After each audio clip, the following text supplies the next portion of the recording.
After losing my job, my neighbor offered me a few days of work painting his fence. When I finished, he laughed and said, "That was just a trial. Real work pays." He closed the door as my knees buckled. The next morning, I showed up at his office and unveiled what he thought no one knew. I used to think I was the kind of guy who kept his head down and did what needed to be done. I worked hard, paid my bills, didn't bother anyone. Not the loud neighbor, not the kind to get in people's business. Just a guy who worked at a warehouse, came home tired and mowed his lawn every Saturday morning. That was before everything changed. I got laid off at the end of March.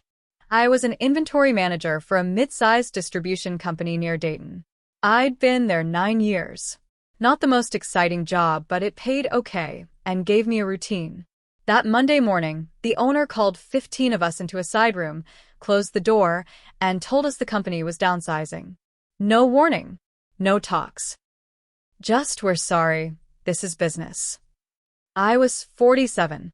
I haven't interviewed since my 30s. The first week, I sent out 20 resumes. The next week, 30 more. No one replied. A few, "We'll keep your information on file" emails. After the third week, I stopped counting. I started doing odd jobs to make ends meet.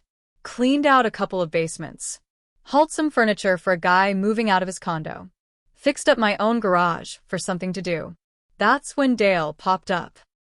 He lives 2 doors down.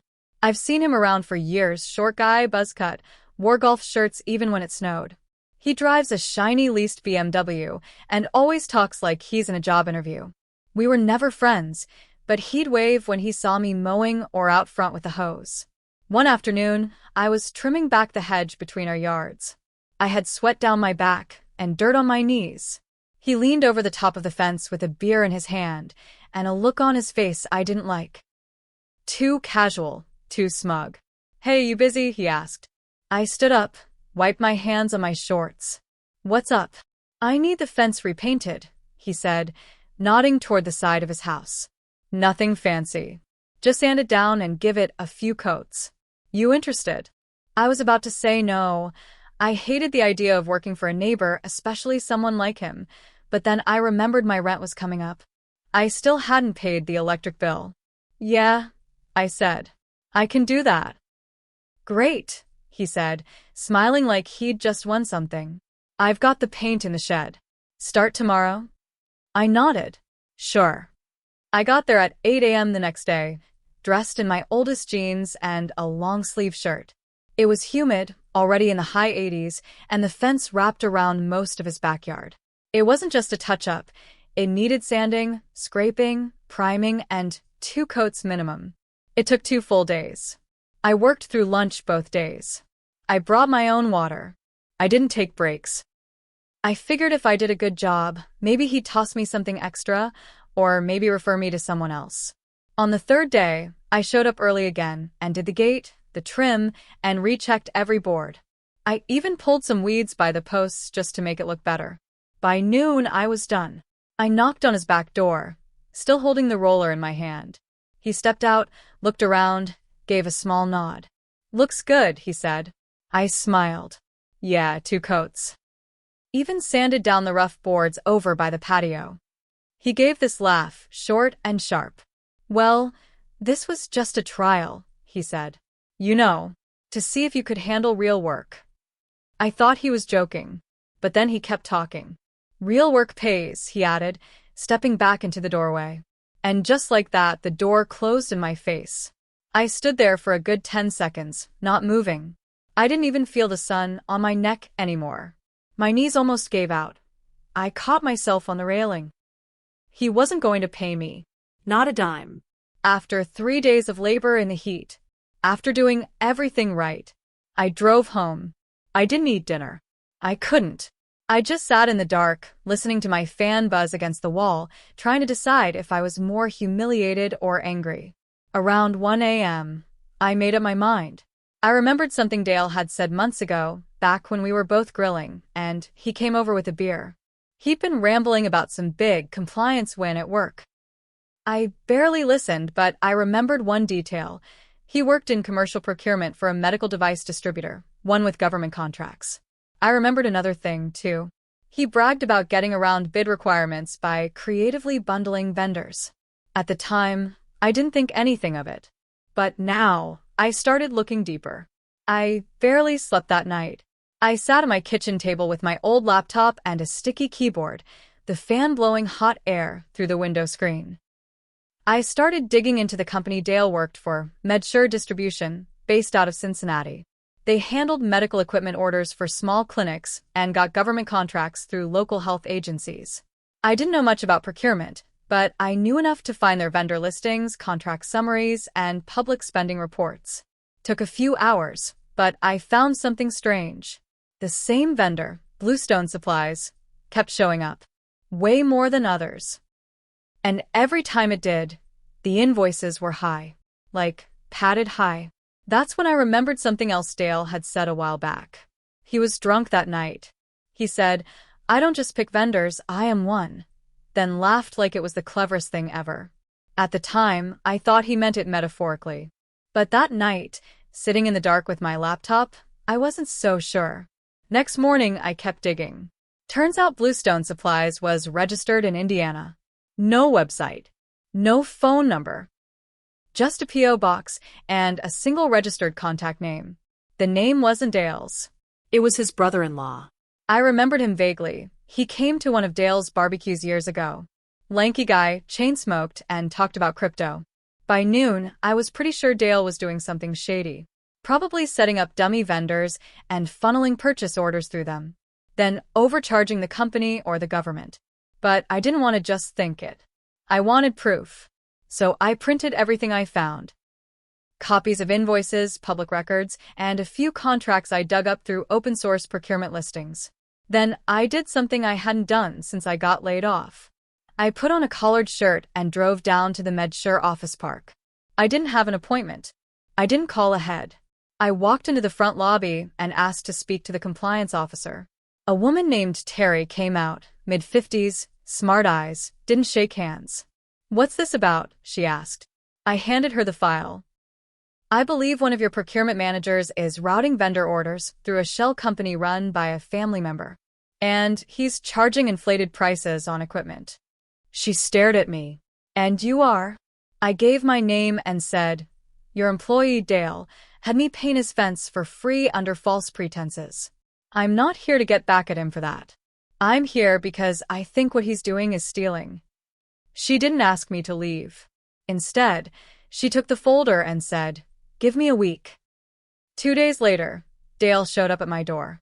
I didn't open it at first. Just watched him through the screen door. His face was tight, less smug. "Can we talk?" he said. I stepped outside, kept the door shut behind me. He looked tired. "I don't know what you think you found. I know what I found." I cut in. "And so does your company." His nostrils flared. "You're really gonna throw away someone's career over a fence?" "You already did that to yourself," I said. "You just thought no one was looking." He stepped forward like he was going to say something big, something threatening. Then he stopped. "Do you have any idea what this could cost me?" I stared at him. "Yeah," I said. "I've had a lot of time to think about that." He walked away without another word. 3 days later, a black SUV with company plates showed up at his house. 2 people in suits. They were inside for an hour. That night, Dale didn't come home. His car was gone. Lights off. House dark. The day after the suits came, Dale's wife knocked on my door. I hadn't seen her much before. She usually kept to herself, quiet, polite, always in her garden. This time, she looked exhausted. No makeup, hair pulled back, her eyes red like she hadn't slept. "I just want to know what you told them," she said. I didn't let her in. I stood in the doorway and told her the truth. Enough for them to look into it. That's all. She stared at me for a long time and then, almost under her breath, she said, "You think you're the only one he used?" That threw me. I opened the screen. "What do you mean?" She laughed once, sharp, bitter. "He had me sign for things under my name. Random packages. Checks. He always said it was part of work." I didn't ask. I didn't know what to say to that. She turned to leave, then paused. If they come after me, tell them I didn't know. Please. She walked off. Her back was shaking. That night, I saw Dale's car pull up around 11 p.m. He didn't go inside. Just sat in the driveway with the engine running. 10 minutes. Then drove off again. I found out later he'd been suspended from work, pending investigation. Terry, the compliance officer, called me that week. Not for more info, just to confirm what I gave her matched their internal records. She sounded different this time. Sharper. This is going to be a legal matter soon, she said. You may be contacted. I said okay. Then she added, there were nearly $200,000 in vendor overcharges. And that's just what we've found so far. Word spread fast in the neighborhood, though nobody said anything directly. One neighbor across the street, Dave, gave me a thumbs up when I took out the trash. Another just avoided eye contact completely. But what hit me the hardest was when I overheard Dale's daughter crying on their porch 2 nights later. She was maybe 15. She kept saying, "Why didn't you just tell the truth?" And her mother didn't answer. It wasn't just a scam. It was years of lies falling apart at once. And I had lit the match. A week after Dale's suspension, I got a call from a blocked number. When I answered, the voice was low, tense. You think you did the right thing? It was Dale. I almost hung up, but I didn't. I did what you wouldn't, I said. He was quiet for a second. Then he said, they're going after my house. You know that? The bank's freezing everything. My wife's scared. My daughter won't talk to me. I didn't respond. I just let him talk. You ever make a mistake so big you couldn't crawl out of it? I wanted to say yes. I wanted to tell him about what it felt like, losing my job, getting desperate, painting a fence in the heat thinking it would fix something. But I didn't owe him that. He sighed. I should have just paid you. I said nothing. Then he added, you didn't do this because of the fence, did you? That one hit harder than I expected. No, I said quietly. Not just the fence. And I hung up. 2 days later, I got a letter. Not from Dale. From the company. It said I might be called as a witness in a federal case.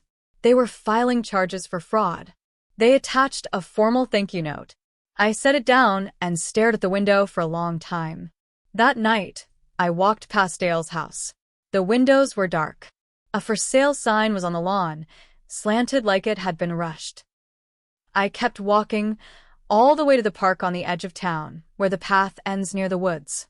I sat on the bench, alone, the cicadas screaming in the heat, and I waited for the feeling of victory to show up. It never did. A week after that call, I got another knock on my door. This time, it was Dale's daughter. She looked nervous, like she wasn't sure she should even be there. Her arms were crossed tight over her chest. I opened the door slowly. Hi, she said. Her voice shook a little. I know you're the guy who told on my dad. I didn't say anything. I didn't nod. Just waited. She took a breath. He's gone. I frowned. What do you mean? Gone. Disappeared. He didn't tell my mom where he went. She found his phone in the trash behind the grocery store. She paused. They think he skipped town before the charges go through. I leaned against the doorway, unsure how to feel. She shifted on her feet. Was he really stealing? Yes, I said. He was. She nodded once. He ruined a lot. You just made sure people knew. And then she turned and left. I watched her walk back down the sidewalk toward the house with the broken blinds and overgrown bushes. A house that used to look clean and smug and expensive. Now, it just looked empty. About a month after Dale vanished, I got a call from a federal investigator. They confirmed what I already suspected. He'd drained what was left of his personal account and disappeared somewhere out of state. No phone activity. No credit cards used. They weren't hopeful about finding him quickly. What surprised me wasn't that he ran. It was how little anyone seemed to care that he was gone. His wife filed for divorce. His daughter transferred to a different school across town. The neighbors who used to hang on his every barbecue invite now crossed the street when passing his old yard. The house stayed empty. A foreclosure notice went up not long after. I passed by, it every day on my walk. I'd slow down, look at the peeling paint on the trim, the uncut grass, the bank-owned sticker on the door. I wondered if the new owner would ask about the fence, if they'd repaint it, or tear it down completely. Sometimes I wanted to tell them not to. Leave it. Let it rot. Let it remind people. But I never did. One afternoon, I found myself standing in front of that fence with my hand resting on the gate I'd painted. I thought about what he said before he disappeared. You didn't do this because of the fence, did you? He was right. It wasn't about the fence. It was about being invisible until someone thought they could use you. I got a letter from the IRS a few weeks later. It wasn't addressed to me directly, but it had been forwarded from the house Dale used to live in. I guess in the scramble to vanish, he forgot to change some of the paperwork. Inside was a notice about an audit. Something about suspicious vendor payments connected to a home address that had been linked to his wife's name. I took it over and handed it to her myself.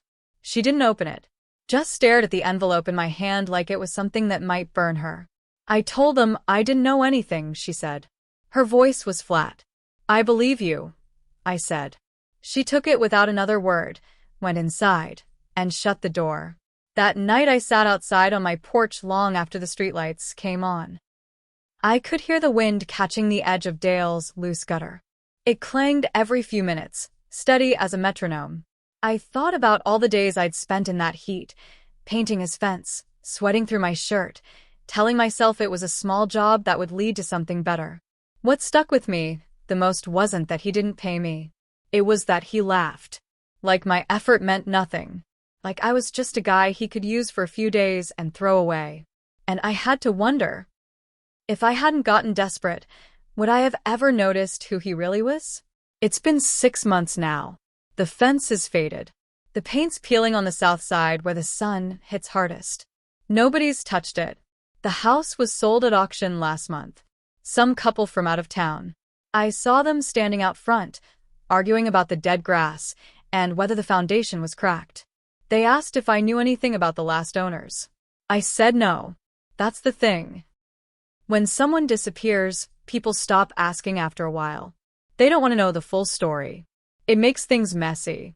It makes you look harder at who your neighbors really are. Sometimes I still see Dale's daughter. She walks past my place with her hoodie up and headphones on. She never looks over. I don't blame her. I think about her sometimes when I'm walking. I think about the night I stayed up, eyes burning from the screen, digging through paperwork no one ever expected a guy like me to find. I think about how it felt knocking on the door of his office, holding proof in my hand. I thought I'd feel proud. But I didn't feel proud. I felt tired.